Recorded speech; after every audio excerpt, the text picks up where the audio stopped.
Message from the Galactic Confederation. Transmitted by Ivo A. Benda under Ashtar Sheran's guidance. Children of Terra. The ships of the Light Fleet hover above, cloaked in radiant truth. You are being deceived by the technological darkness. Barcodes, chips, ego-driven illusions. Disconnect, cleanse, prepare. Evacuation phase Alpha nears. Those aligned with peace and simplicity shall ascend. You are not flesh. You are plasma light. Victory of the light is assured. We await you, joyfully above.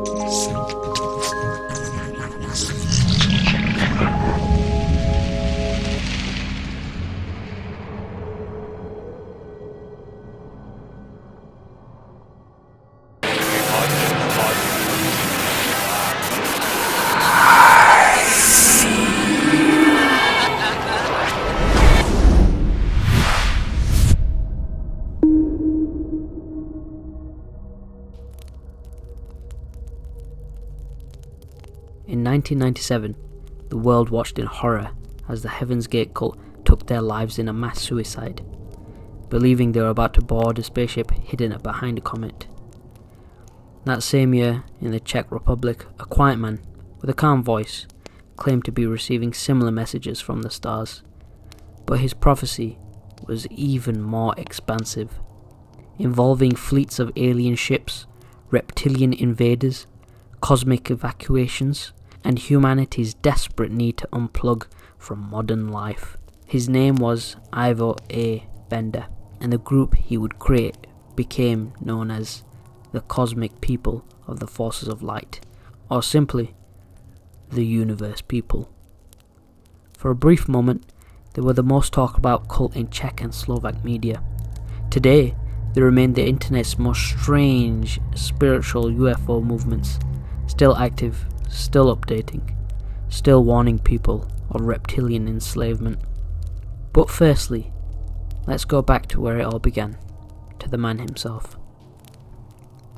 Ivo was born in 1961 in what was then Czechoslovakia. He wasn't a conman, he wasn't a guru, but by all accounts he was just an ordinary guy. Until the mid-1990s, post-communist Czech society was going through rapid change.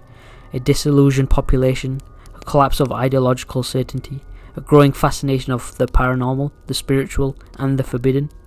Ivo began giving lectures publicly on extraterrestrials, spiritual truths, and hidden global forces. He said he was receiving telepathic transmissions from beings in the orbit, most notably Ashtar Sheran, commander of a space fleet watching Earth. The Universe People, or the Cosmic People, they went by many names. Their movement began in the mid-1990s when Ivo began delivering public lectures across the Czech and Slovak towns. He claimed to have received telepathic messages from extraterrestrials since October 1997, and later even direct physical contact. By his own account, he gave over 180 lectures, attended by more than 12,000 people. In 1997, Ivo published his doctrine in his book, as I won't pronounce, but it translates in English as Interviews with Instructions from My Friends from the Universe. So, the cosmic message. At the heart of the Universe People's beliefs lies a sprawling mythology. Earth is surrounded by a fleet of alien spaceships, led by Ashtar Galactic Command. These ships are filled with light beings, watching humanity, and ready to evacuate the chosen few when Earth faces cosmic cleansing. Their enemies, a malevolent race of beings known as saurians, or lizard people, who are secretly enslaving humanity. To fight back, Ivo urged followers to reject microwave ovens, RFID chips, television, and the internet, purify their minds, and prepare for evacuation, a spiritual rapture via starship. They claim the microwave. They claim the world is saturated in technological darkness, everything from barcodes to microwaves to vaccination programs. Their solution? Unplug, purify and prepare, because when the great catastrophe comes, the righteous will be evacuated aboard their ships to begin anew in another dimension. It's easy to laugh, but to truly understand the cosmic people, you have to understand what it offered. In a society newly freed from authoritarian rule, many people were spiritually adrift, institutions were falling, churches felt hollow. The future was uncertain, and here came Ivo, offering answers to the unexplainable suffering, a cosmic purpose, a clear enemy, and most importantly, hope. To the vulnerable, the isolated, or even the curious, it was a lifeline. A fantasy, yes, but one that felt more coherent than the chaotic real world. Ivo didn't scream at people, he welcomed them. With love, not rage. And sometimes, that's all people are looking for. By the early 2000s, the movement turned toward conspiracy paranoia. Ivo and his followers began publicly warning about RFID chipping, calling it a plot to enslave humanity. They claimed global elites in alliance with evil extraterrestrials, and that they were preparing to digitally mark the population using barcodes, credit cards, and even vaccines. This fear of digital control became central to their messaging and remains on their website to this day. And in 2007, they mailed CDs and documents about lizard people and psychic protection to the Slovak Ministry of Defense, triggering an evacuation of the building and a full security response. Ivo's reply: "If we are under attack by lizard men, shouldn't the ministry defend the people?" No actual threat was found. The Czech media quickly took notice, comparing the group to Heaven's Gate. Psychiatrists publicly described Ivo's speeches as psychotic delusions, while critics called it science fiction dressed as salvation. And yet, they became a known force in Czech and Slovak spheres, showing up on talk shows, news, specials, and in classrooms. Despite their anti-media stance, Ivo frequently appeared in the media, always eager to warn humanity. He even falsely claimed that President Havel would support their 2000 World Symposium of Love at Prague Castle. The presidential office denied ever being involved. Ivo's teachings weren't entirely original. He borrowed a lot from other writers such as George Adamski. He mixed their space-age spirituality with Christianity, rebranding Jesus as a fine vibration being, and added in New Age mysticism and Cold War paranoia. But he also rejected his own inspirations when they didn't align with his message. Maya himself disavowed Ivo entirely. The results? A chaotic philosophy wrapped in cosmic love, endless suspicion, and anti-modern ideology. What started as fringe spirituality evolved into clear cult patterns.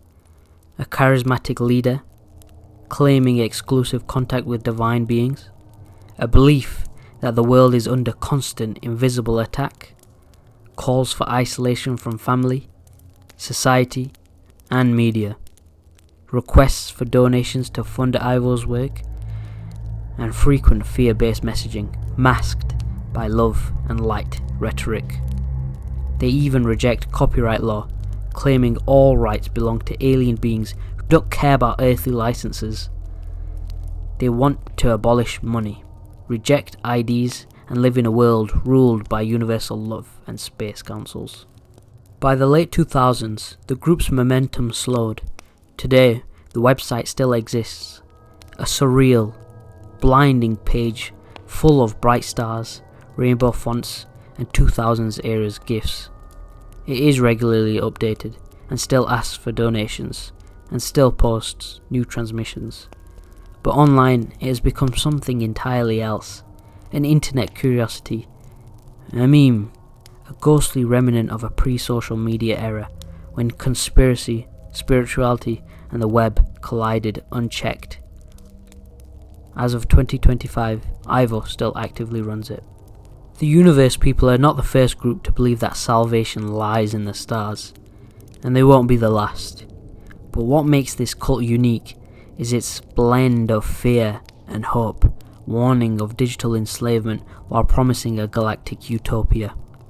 And for those seeking meaning, purpose, or escape, it can be intoxicating. But let's be clear, there is no scientific evidence of alien transmissions. There are no UFOs orbiting Earth waiting to rescue you from microwaves. This is not a spiritual movement. This is a cult built on paranoia, false authority, and donation-based survival. So if you ever find yourself on heavenlyangels.org, look and read, but don't follow. Because not every message from the stars is worth believing, and not every light in the sky is salvation. So let me know down below what you think about this cult or whatever, and if you have any other video topics you want me to cover. Next week will be the same unsolved and weird things iceberg. We'll continue with 5 to 6 more things, and then we'll be back onto another topic kind of like this. So yeah, enjoy, and I'll see you next week. Bye. And I find the website extremely eerie. Okay, goodbye.